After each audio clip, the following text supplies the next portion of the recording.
What's up, YouTube? Knight's Edge here again. Got another little quick, pretty neat little review for you of this one. This is actually a discontinued knife.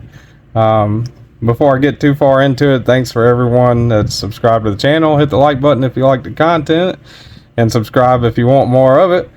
Appreciate all my Patreons. If you want interested in joining the Patreon and supporting the channel, all proceeds from Patreon go to support shipping, knives, bring you more content. It's a link down below if you're interested. If not, that's fine too. Appreciate it. This one is actually not available anymore. This is the Off the Grid Knives Viper. This is the original one, the version 1. You can see Off the Grid Knives right there. Only thing on the back there, you got the D2. To my knowledge, the newer one, and this one is definitely, you can see it's kind of dirty, it's been used a lot. To my knowledge, the version 2 is vastly improved. It's got 154 cm or CPM 154, one of the two, steel on it, and it is a pretty good knife. They've taken a lot of the features from the version 1 out, but never handled the version 2, so this is the only one I've got to go by, and we're gonna go with that. And this one's been pretty good, man. It's been a great little knife. I've had it for quite a while. So we'll go from the tip of the blade. These are made in Taiwan, by the way. I don't think I mentioned that earlier. Right at 7.5 inches. If you go from the tip of the blade all the way to the butt of the handle there, right where the blade kind of meets up with the handle, blade length 3.5, cutting edge right at 3.25, but it is a tanto, right? So you got almost an inch there, about 3/4 of an inch or so, maybe a little more than that. And then on the other side, flat that's going back towards the handle, you got about 2.5 inches. So keep that in mind with that tanto blade shape. You know, if you're sharpening, you sharpen this and then this, or this and then this, but you can't transition that, or you'll take out that little point that you know, you'll turn it into a drop point essentially. So measurements out the way, let's see, get the calibers out here, zero them out. Thickest part of the spine on the Off the Grid Knives Viper version 1, you got 156 thousandths on the spine, going down to, let's see, trying to get right around 35 thousandths or so.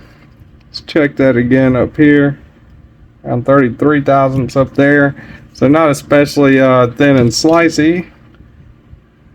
And 0.58 of an inch. That's not how you say that, but 0.58 of an inch on the handle. So not especially, you know, thick or thin handle wise. You know, good grip. You know, a little thicker. About half an inch seems to me around average. You know, but just like most knives, it's not really a factor either way.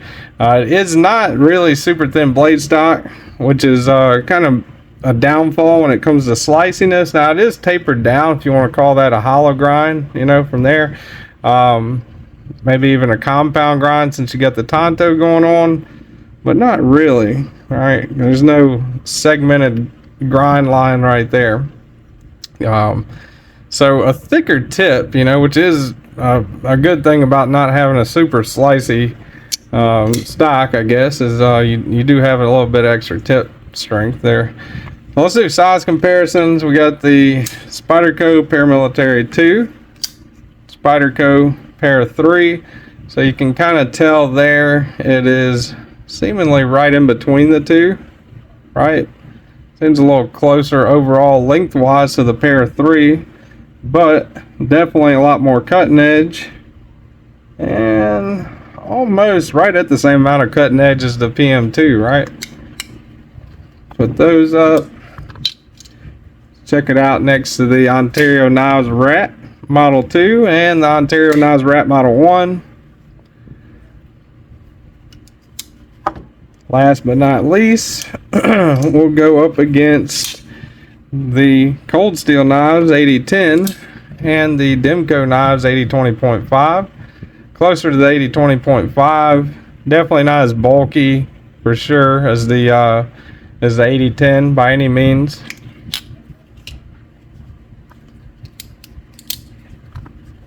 Put those up. All right, let's get out the scale here. Get a weight on this bad boy. It does seem a little chunky, you know, for I don't know. It just seems like a pretty stout knife. It's not like super, you know, I mean, again, it's not like that, you know, like super duper overbuilt crazy or anything like that, you know. But it does seem like a little chunker when you're gripping it. And again, this is the version 1, so version 2 might be different. 5 ounces. So yeah, definitely over the ounce and inch ratio, but not super uncomfortable or anything like that. I wouldn't say, you know, I wouldn't wear it in gym shorts or, you know, if you're jogging or something like that. But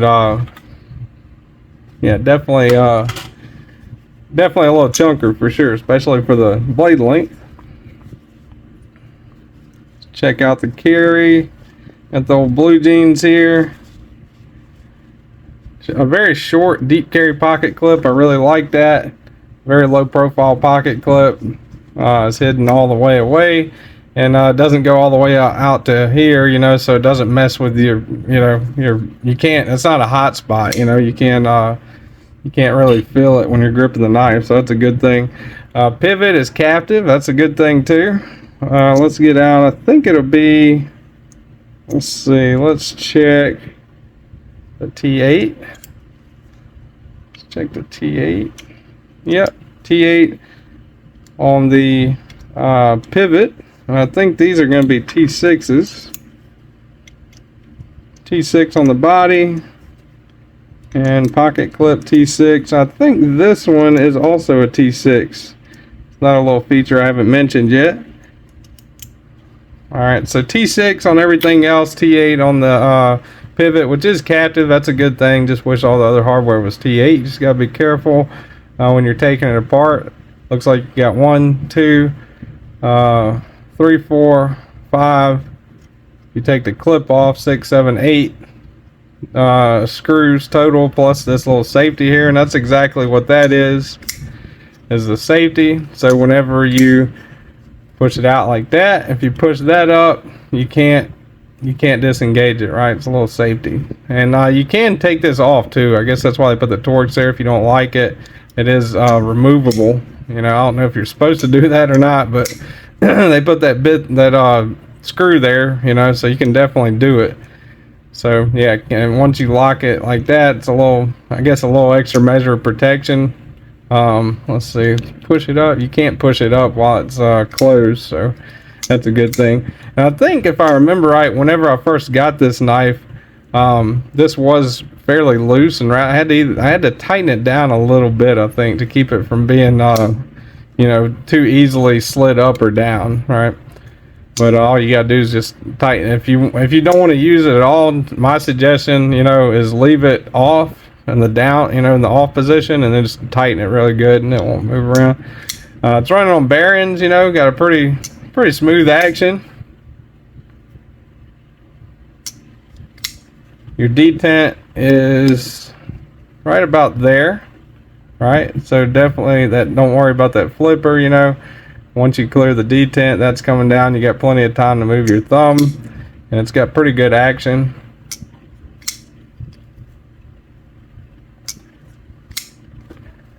Jimping, I really like that. It goes all the way up the spine, all, you know, or at least 3/4 of the way or so up the spine, you know, so you can, if you're doing push cuts or whatever, you know, something where you're gripping it like that, kind of choke up a little bit.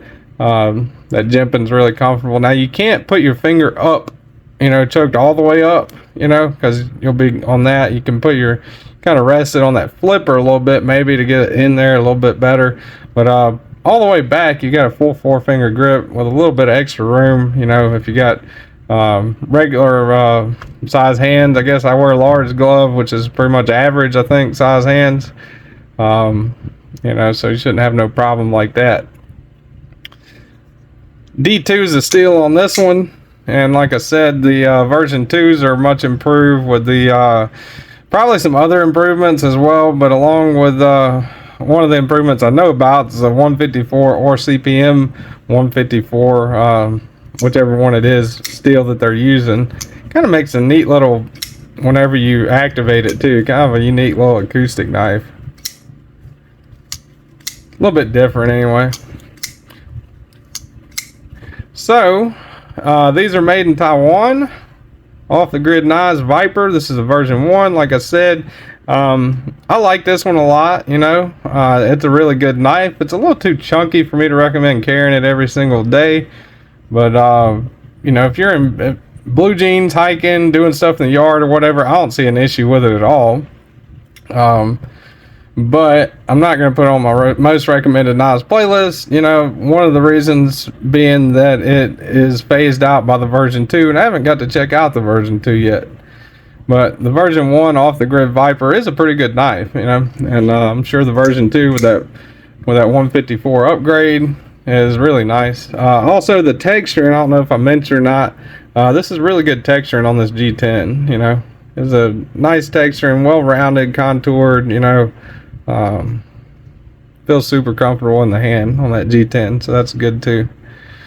But yeah, that is it. That is the Off the Grid version 1 Viper. I appreciate you guys watching. Hey, if you liked the video, hit the like button. Subscribe to the channel if you want more content, and if you want to support the channel, again, my Patreon's linked down below. I appreciate it, and I appreciate everyone watching, everybody that's helped me out and supported me, and I hope you have a good rest of your day, and I'll see you on the next one.